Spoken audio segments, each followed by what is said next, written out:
എത്ര അടിക്കണം? ഒരു 25 വേഗം അടിക്കും. 25. നീ പോയി ബില്ല് ഞാൻ ഞാൻ അടിക്കും പിടിക്കൊന്നും വേണ്ട. ബാക്കി നീ വെച്ചോടെ. എന്നാ അടിച്ചോ. ഈ ബില്ലൂടെ. നിങ്ങൾ ഇവിടെ നിൽക്ക്, അയാൾക്ക് അർജന്റാ.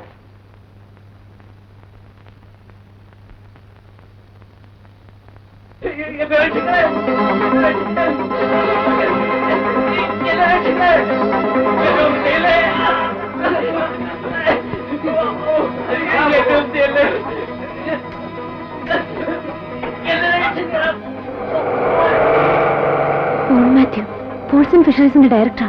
തട്ടിക്കൊണ്ടു പോയാണെന്ന് തോന്നുന്നു. ഞാൻ ഇന്ന് പോലീസിന് ഫോൺ ചെയ്യട്ടെ.